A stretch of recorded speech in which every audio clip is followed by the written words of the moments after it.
भाई बच्चों की अक्सर मुझसे कंप्लेंट रहती है कि मैं उनको पर्सनली वर्कशीट क्यों भेजता हूँ, ग्रुप में क्यों नहीं डालता, क्या ही लॉजिक है इसके पीछे का। फिर मैं इस पर्टिकुलर वीडियो में आपके साथ ये भी चर्चा करने वाला हूँ कि वर्कशीट या कोई भी प्रैक्टिस जो आप लोग कर रहे हो उसके पीछे का सीक्रेट ट्रिक क्या है, सो दैट आपका रिजल्ट अच्छे से निकल कर आ सके।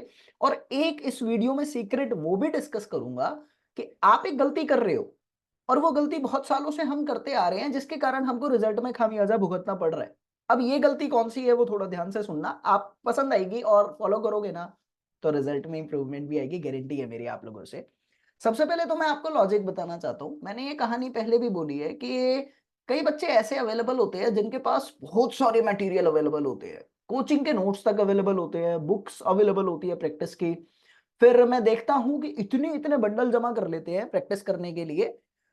अब सिलेक्शन का तो पता नहीं, देखो मेहनत कभी खाली नहीं जाती, लेकिन हाँ उनका फायदा एक और होता है कि भाई बैकग्राउंड म्यूजिक लगा के शॉर्ट्स बढ़िया बन जाती है। या लेकिन मैं ये नहीं कह रहा ये गलत है, मैंने एक बार भी नहीं बोला ये मत समझना, लेकिन एक बात समझ नहीं आती है, क्या इतनी सही में पढ़ लेते हो? कभी सोच के देखना, क्या आपने खुरमी पढ़ी, क्या आपने गुप्ता पढ़ी, क्या आपने प्रीवियस ईयर किए, क्या आपने गेट के करे, क्या आप लोगों ने ईएससी के करे? जब आप लोगों ने इन सब क्वेश्चंस को करा तो आपको ये नहीं लगा कि बहुत सारा मटेरियल कॉमन है? अगर नहीं लगा तो शायद करने में कमी थी, लेकिन कॉमन मटेरियल बहुत सारा था। तो मैं हमेशा एक ही बात कहता हूं कि मटेरियल को जमा करने से कुछ नहीं होता।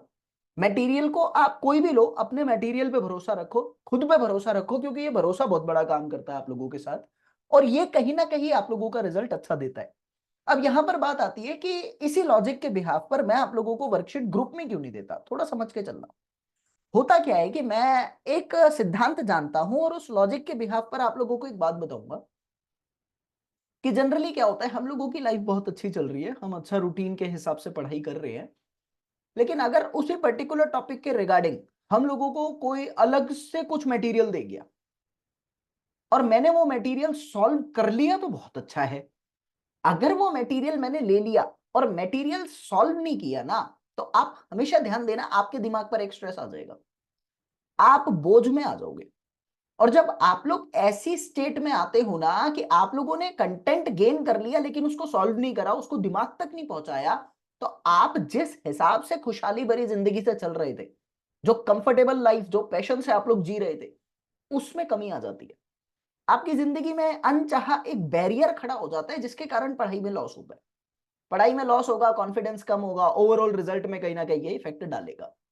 तो मेरा ये सिद्धांत टेलीग्राम पर टारगेट प्लान के तहत आप लोगों को पर्सनल वर्कशीट का यही है कि जो बच्चा उस पर्टिकुलर टॉपिक को रिवाइज कर लेगा, जो बच्चा उस पर्टिकुलर टॉपिक को उसी दिन नोट्स से पूरा पढ़ लेगा, और अगर नोट्स नहीं है तो मेरी दी गई वीडियो से नोट्स बना लेगा, यानी क्वेश्चन करने के लिए एकदम ट्रेनिंग के साथ आएगा, मैं उसी बच्चे को वर्कशीट दूंगा। क्योंकि ग्रुप में अगर मैं ये वर्कशीट दे देता हूं तो बहुत सारे ऐसे बच्चे होंगे जो सिर्फ ग्रुप में ही जुड़ गए हैं, उनको कोई एक्टिवनेस नहीं है, लेकिन बोझ बढ़ता जाएगा और टेंशन बढ़ती जाएगी, कोई बेनिफिट नहीं होगा, इससे आपका लॉस हो जाएगा। आप मेरे इस लॉजिक को समझ के चलो। तो वर्कशीट पर्सनली भेजने का सिर्फ सिद्धांत यही है कि जिस दिन जो टारगेट आप लोगों को मिलता है वो टारगेट उसी दिन कंप्लीट करो। क्योंकि एक फौजी जो होता है ना, वो प्रोकास्टिंग नेचर का नहीं होता, वो ऑन द स्पॉट अपने काम को कंप्लीट करता है और फौजी को हमेशा सफलता मिलती है। आपको भी वैसा ही बनना पड़ेगा। दूसरी बात यह है कि बच्चे ना अक्सर मुझसे पूछते हैं कि हम लोग, जब मैं वर्कशीट देता हूं तो मेरी वर्कशीट में टॉपिक के रिगार्डिंग आपको 150 प्लस क्वेश्चन एवरेज तौर पे मिल जाते हैं, और उन 150 प्लस क्वेश्चन में एई जेई गेट ईएस और कंसेप्चुअल न्यूमेरिकल सब इंक्लूड होता है। मेरी ये तक गारंटी रहती है कि 100% यही है, इससे बाहर एक भी परसेंट नहीं है। यानी आप अगर उस पर्टिकुलर टॉपिक के उतने क्वेश्चन कर लेते हो तो आप 360 डिग्री मैनर के साथ कवर कर लेते हो वो टॉपिक, फिर कहीं से भी कैसा भी क्वेश्चन आए आप अटेम्प्ट कर लोगे, ये गारंटी रहती है। तो वो वर्कशीट मैं देखता हूं कि 70% 80% बच्चे वो होते हैं कि उस वर्कशीट में से सारे क्वेश्चन तो कर ही नहीं पाते, कुछ ही बच्चे होते हैं जो कर पाते हैं। अब यहां थोड़ा सा लॉजिक ध्यान देना कि आपको प्रैक्टिस कैसे करनी है, मैं सिर्फ वर्कशीट की बात नहीं कर रहा, मैं वर्कशीट दे रहा हूं डेली की, इसका मतलब ये नहीं है कि आप वर्कशीट को ही लेकर चलोगे। आप कहीं से भी प्रैक्टिस करो, किसी बुक से भी करो। प्रीवियस ईयर पे ये लॉजिक लागू मत करना, बाकी सब पे किसी भी बुक से प्रैक्टिस करो, किसी कोचिंग के क्वेश्चन सॉल्व करो, किसी कोचिंग के भी बुक को सॉल्व करो। तो ये फिलॉसफी थोड़ी सी अप्लाई करना वहां पर कि आप लोग जब क्वेश्चन सॉल्व करते हैं तो अभी तो आपके पास लास्ट का 1.5 महीना पड़ा है, टाइम तो है नहीं ज्यादा आपके पास। तो आप ये पैटर्न से सॉल्व करना कि लाइन से मत सॉल्व करना, शुरू से, चाहे आपको सारे क्वेश्चन करने हो लेकिन शुरू से ही, क्योंकि भविष्य का किसी को नहीं पता। कई बार क्या होता है 150 क्वेश्चन तक पहुंचने से पहले हम बिजी हो जाते हैं, थक जाते हैं, कर नहीं पाते। तो शुरू से ही जब से सॉल्व करो तो एक काम करना कि आपने शुरू के 10 क्वेश्चन करे, फिर 5-6 क्वेश्चन छोड़ के फिर करे, फिर 5-6 क्वेश्चन छोड़ के फिर करे, फिर 5-6 छोड़ के फिर करे। तो ये करने से बेनिफिट क्या है? ये करने से बेनिफिट ये है कि आप कभी भी देखना, जब एक टाइप के क्वेश्चन आपको आते हैं ना, तो वो टाइप एक ही साथ चल रहा होता है, फिर वो खत्म होने के बाद दूसरा टाइप शुरू हो जाता है, फिर वो खत्म होने के बाद तीसरा टाइप, तीसरा कंसेप्ट शुरू हो जाता है, फिर न्यूमेरिकल शुरू हो जाते हैं। तो जब आप लोग ऐसे लाइन से 50 क्वेश्चन कर लेते हो तो बिलीव मी आप बहुत सारे कंटेंट को छोड़ देते हो। और अगर आप 50 क्वेश्चन छोड़ छोड़ के करते हो तो आप उन 50 ही क्वेश्चन में ज्यादा कंटेंट को गेन कर लेते हो। तो ये स्ट्रेटजी थोड़ी सी फॉलो करना, चाहे आप किसी भी क्वेश्चन बुक को सॉल्व कर रहे हो। प्रीवियस ईयर क्वेश्चन में ये लॉजिक मैं अप्लाई नहीं करता, क्योंकि प्रीवियस ईयर क्वेश्चन तो ऑब्वियसली पैटर्न वाइज तो नहीं होंगे, वो तो मिक्स ही होंगे, एक पर्टिकुलर टॉपिक में हर टाइप का जो आया है वो तो वही रहेगा, और वो करने मस्ट है। तो वर्कशीट में से भी आप इसी स्ट्रेटजी के साथ क्वेश्चन को सॉल्व करो, आपका बहुत बेनिफिट होगा। तीसरी चीज, बच्चे अक्सर मुझसे कहते हैं कि आपका आशीर्वाद चाहिए। यार देखो, एक्चुअल में आशीर्वाद में मैं विश्वास करता हूं, मैं थोड़ा सा लॉजिक आपके साथ रखना चाहता हूं। आशीर्वाद is a kind of feeling, और मुझे पता है कि कर्मा 3 तरीके से होते हैं।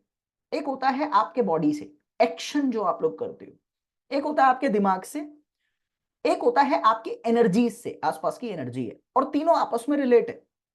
जब आप लोग अपने दिमाग से कुछ सोचते हो तो डेफिनेटली वो एनर्जी उस पर काम करना शुरू कर देती है। महावीर का भी कथन है कि दिक्कत इस चीज में नहीं है कि जो तुम सोचोगे वो तुम्हें मिलेगा कि नहीं, वो तो मिलेगा, परफेक्ट है। दिक्कत इस चीज में है सोचते क्या हो। तो वहां पर मैं थोड़ा सा लॉजिक अप्लाई करना चाहता हूं। आशीर्वाद क्या है उसको थोड़ा समझ के चलना चाहिए। आप गलत नहीं कहते, लेकिन मैं थोड़ा एक्सप्लेन कर देता हूं। आशीर्वाद is a kind of feeling कि आपका आशीर्वाद चाहिए, इसमें यह है कि आपकी ब्लेसिंग चाहिए, इसमें यह है कि आपकी वो सोच हमारे प्रति पॉजिटिव चाहिए। आप हमारे बारे में बहुत अच्छा सोचें, आप हमारे बारे में, हमारे भविष्य को लेकर बहुत अच्छा सोचें, बस इतना आपसे चाहिए। तो ये बोलने की जरूरत नहीं है आपको। मैं आपको बताना चाहता हूं, ये मैं पहले भी कह चुका हूं कि आशीर्वाद तो है ही, ब्लेसिंग्स तो है ही, मेरी सोच, मेरी पॉजिटिविटी आपके प्रति है ही, लेकिन उसके साथ साथ मेरी बॉडी का एक्शन भी आपके साथ लगा हुआ है। मैं हर कदम आपकी एसएससी जेई तैयारी, यूपी ट्रिपल एससी जेई की तैयारी कराने के लिए खड़ा हुआ हूं, और अभी सब कुछ फ्री में चल रहा है। तो आप ज्वाइन कर सकते हैं, आप भी वैसे ही लगे रहो, उस कदम से कदम मिलाकर मेहनत करते रहो, क्योंकि मैंने देखा है बहुत बच्चे थक गए हैं। विश्वास करिए, जो थक गया है वो वहां तक नहीं पहुंच पाएगा जिस भीड़ में आप दौड़ने की कोशिश कर रहे हैं। डर जाओगे आप, ये सत्य है, कड़वा है, लेकिन यही है। तो थको मत, अभी वो समय ही नहीं है थकने का। तो आशीर्वाद में थोड़ा सा ये समझता हूं, वो तो है ही, उसके साथ मैं फिजिकल एक्शन भी आप लोगों के साथ रखता हूँ। वॉइस सेशन में आप आया करो, रात को 10:30 बजे टेलीग्राम पे वॉइस सेशन होता है। दिल से दिल की बात जब हो जाती है ना, पूरे दिन में जो आपने पढ़ा वो रिकॉल हो जाता है। गारंटी देता हूं, उसके बाद जब सोते हो ना तो एक चैन भरी नींद सोते हो, और जब अच्छी नींद सोते हो तो अगला दिन अच्छा जाता है। ये बात सच है। अब बात आती है कि गलती क्या कर रहे हो आप लोग। 1.5 महीना बचा है एग्जाम का। 1.5 महीने में आप अभी भी यही कर रहे हो जो आपने सारा साल किया। किया क्या सर? मैं सबकी बात नहीं कर रहा, लेकिन बहुत स्टूडेंट्स की बात कर रहा हूं। लेक्चर ही देख रहे हो। जिनका सिलेक्शन हुआ है, भाई मैंने बहुत सारे सिलेक्शन दिए हैं, आपको भी पता है। जिनका सिलेक्शन हुआ है, कभी उनसे पूछा कैसे हुआ? नहीं पूछा तो पूछना, मैं बता रहा हूं। सिर्फ एक ही कारण से हुआ, वो थी उनकी अपनी मेहनत। अब वो टाइम नहीं है कि आप 5-5 घंटे, 6-6 घंटे लेक्चर देखो और नोट्स बनाकर और उसको रटते रहो। नहीं है। ये लेक्चर देखना is a kind of wastage. मैं नहीं मानता कि अब लास्ट टाइम पे आपको लेक्चर देखना चाहिए। अगर बिल्कुल ही नहीं पढ़ा तो भी मत देखो।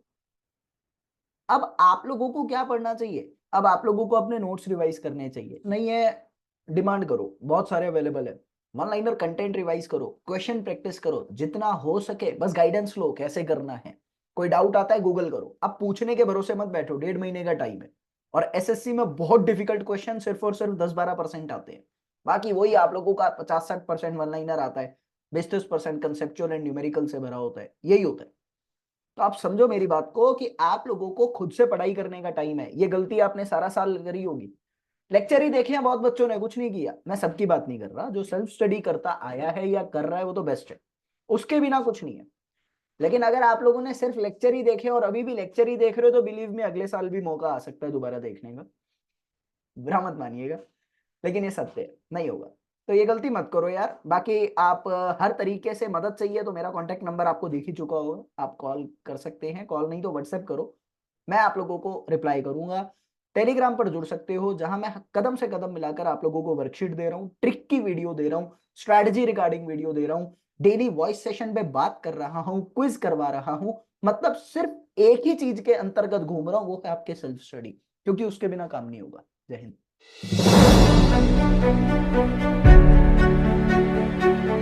मेरा गेट क्लियर होना और NIT मिलना मेरे लिए बड़ी बात है, और ये सब पॉसिबल हो पाया सिर्फ निखिल सर की हेल्प की वजह से। मेरा सिलेक्शन हो गया है। मैं पिछले 2-3 सालों से निखिल सर से प्रिपरेशन करता आ रहा हूँ। तो निखिल सर ने अच्छा कंसेप्ट करके दिया था। तो मैं निखिल सर की स्टूडेंट हूँ और थैंक टू निखिल सर। मैं निखिल सर जी को दिल से बहुत बहुत धन्यवाद करना चाहता हूँ। निखिल सर और उनकी पूरी टीम का तहे दिल से शुक्रिया अदा करना चाहता हूँ। Thank you Nikhil sir. Thank you very much Nikhil sir. Thank you Nikhil Goyal sir. Thanks lot to Nikhil sir as well. और निखिल सर का लेक्चर तो था ही। निखिल सर की क्लास से बहुत कुछ सीखा हूँ। मैं निखिल सर की वीडियो स्टार्टिंग से देखता था। इस सारी मेहनत छोड़ी है वो with the guidance of Nikhil sir है।